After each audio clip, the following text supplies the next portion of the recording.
नमस्कार मुलांनो, कसे आहात सगळे? आज मी तुम्हाला ध्रुव बाळाची गोष्ट सांगणार आहे. उत्तरेला आपल्याला क्षितिजावरती लहानसा पण तेजस्वी असा तारा दिसतो ना, तो ध्रुव तारा. लहानग्या स्वाभिमानी ध्रुवाने मिळवलेलं एक अढळ पद, जिथून त्याला कोणी कधीच हलवू शकणार नाही अशी ती जागा.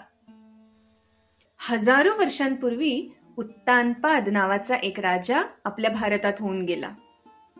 त्याला 2 राण्या होत्या, सुनीती आणि सुरुची.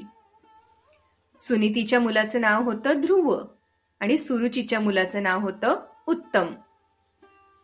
सुरुची राणी राजाची एकदम आवडती राणी होती, तर सुनीती नावडती. पण राजाचं आपल्या दोन्ही मुलांवर मात्र सारखंच प्रेम होतं. एकदा काय झालं, खेळत खेळत लहानगा ध्रुव राजमहालात गेला. तिथे सुरुची राणीचा मुलगा उत्तम राजाच्या मांडीवर बसलेला त्याला दिसला. दोघीही एकमेकांशी छान बोलत होते. राजा उत्तमच्या पाठीवरून कौतुकाने हात फिरवत होता. ते बघितल्यावर ध्रुव सुद्धा बाबांजवळ जाऊन दुसऱ्या बाजूला बसला. राजा दोन्ही मुलांना प्रेमाने कुरवाळू लागला. तेवढ्यात तिथे सुरुची राणी आली आणि ध्रुवाला तिने रागाने ढकलून दिलं. म्हणाली, महाराजांच्या मांडीवर बसण्याचं भाग्य तुझ्या नशिबी नाही. तू काही पट्टराणीचा म्हणजे माझा मुलगा नाहीयेस.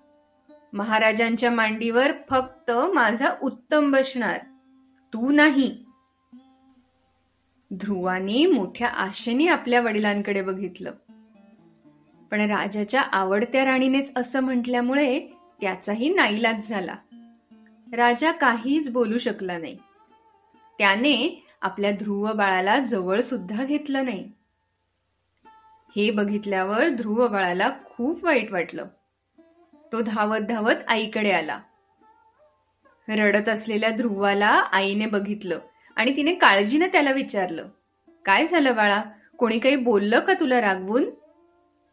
आईने असं म्हटल्यावर तर ध्रुवाला अजूनच रडू आलं आणि तो म्हणाला, आई, मी बाबांना आणि दुसऱ्या आईला आवडत नाही का? माझे बाबा मला जवळ का घेत नाहीत? फक्त उत्तमच त्यांच्या मांडीवर का बसू शकतो? सुनीतीने त्याची समजूत घालायचा प्रयत्न केला. बाळ, हे सुख आपल्या नशिबात नाही. आपल्याला जसं देवाने ठेवलंय आपण तसंच राहूया. एवढासा ध्रुव बाळ, पण त्याचा स्वाभिमान खूप दुखावला गेला. तो म्हणाला, आई, सावत्राईने मला माझ्याच वडिलांच्या मांडीवरून ढकललं. वडिलांनी सुद्धा मग तिचंच ऐकून मला दूर लोटलं. मला इथे राहायचं नाही. मी काय करू सांग? आईने मुलाचा निर्धार ओळखला. मोठ्या कष्टाने ती म्हणाली, बाळा, वनात जा, तप कर आणि भगवान नारायणाची प्रार्थना कर. तो तुझ्या हाकेला नक्की ओ देईल. त्याला पूर्ण शरण जा. आईच्या पाया पडून तिचा आशीर्वाद घेऊन ध्रुव देवाचा धावा करायला खरंच वनात निघाला. लहानगा 5-6 वर्षांचा ध्रुव, पण केवढा स्वाभिमान, केवढी ती जिद्द. वाटेत ध्रुवाला नारद मुनी भेटले. त्यांनी या कोवळ्या मुलाची चौकशी केली. बाळ, तू कोण आहेस? या घनदाट जंगलात एकटा कसा?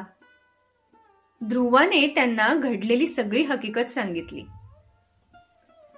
नारद मुनींना त्याचं खूप कौतुकही वाटलं आणि काळजीही वाटली. ते म्हणाले, अरे, इथे वाघ सिंहासारखी क्रूर श्वापद आहेत, मोठे मोठे साप आहेत. तू परत फिर. ध्रुव म्हणाला, नाही मुनिवर, मला कशाचीही भीती वाटत नाही. मला आईने सांगितलंय, देवाचा धावा कर, नक्की भेटेल तो तुला. नारद मुनींनी त्याचा निश्चय ओळखला. मग ते ध्रुव बाळाला म्हणाले, ओम नमो भगवते वासुदेवाय. ओम नमो भगवते वासुदेवाय. या मंत्राचा जप करत राहा. पितांबर नेसलेल्या, गळ्यात वैजयंती माळा घातलेल्या नारायणाची मूर्ती मनात ठेव आणि ओठी अखंड नामस्मरण करत राहा. तुला नक्की देव भेटतील. असा आशीर्वाद देऊन नारद मुनी निघून गेले. मग एका नदीजवळच्या सुंदर शांत जागी ध्रुव एका पायावर उभा राहून परमेश्वराचे नामस्मरण करू लागला. त्यात तो इतका तल्लीन होऊन गेला की जंगलातल्या वाघ सिंहाच्या डरकाळ्या त्याला ऐकूही आल्या नाहीत. तहान भूक हरपून तो जप करत राहिला. ओम नमो भगवते वासुदेवाय. ओम नमो भगवते वासुदेवाय. पृथ्वीचा पालन करता तो नारायण या लहानग्याची निष्ठा, निश्चय, ध्येयासाठी तो घेत असलेले कष्ट पाहून प्रसन्न झाला आणि धावत आपल्या या भक्ताला दर्शन द्यायला आला. देव साक्षात ध्रुवासमोर येऊन उभे राहिले, पण त्याला मात्र कशाचंही भान नव्हतं. तो शांतपणे डोळे मिटून हात जोडून एका पायावर उभा राहून नामस्मरण करत होता. मग विष्णुदेवांनी त्याच्या गालाला शंखाने स्पर्श केला.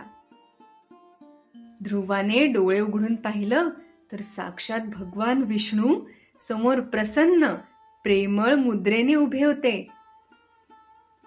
त्यांनी त्याला विचारलं, बाळा, मी तुझ्यावर प्रसन्न झालो आहे. तुला काय हवं ते मला सांग.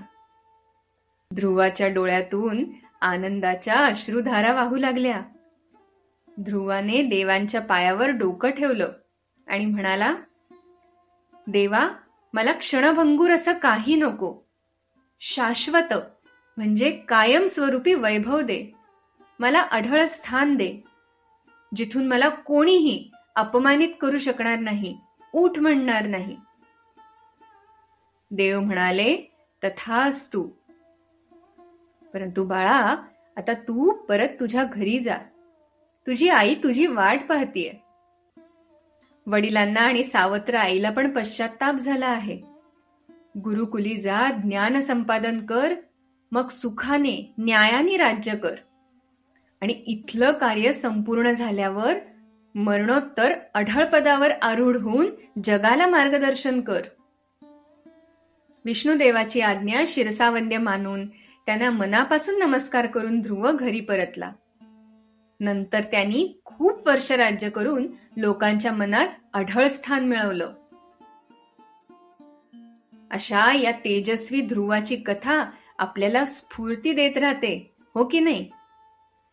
प्रत्येकाची ध्येये वेगळी असतात, पण ती उत्तमच असली पाहिजेत याचा प्रयत्न आपण सगळ्यांनीच केला पाहिजे. आणि ती साध्य करण्यासाठी निवडलेला मार्ग सुद्धा सत्याचा हवा. त्यासाठी कष्ट घ्यायची तयारी हवी, निष्ठा हवी, तर त्याचं योग्य फळ मिळतंच. ध्रुवाचं जीवन जसं आपल्याला मार्ग दाखवतं, तसाच उत्तरेचा तो ध्रुव तारा. आता तो दिशादर्शक झाला आहे. प्रवासी फार पूर्वीपासून दिशा ओळखण्यासाठी याच ध्रुवताऱ्याची मदत घेतात. या अंतरिक्षातील तेजस्वी तारे, तारकापुंज आणि पृथ्वी तलावरील तेजस्वी व्यक्तिमत्वांचा किती सुंदर मेळ आपल्या या पुराण कथांमध्ये गुंफला गेलाय ना. तर परत भेटूया एका पौराणिक कथेसह. अच्छा,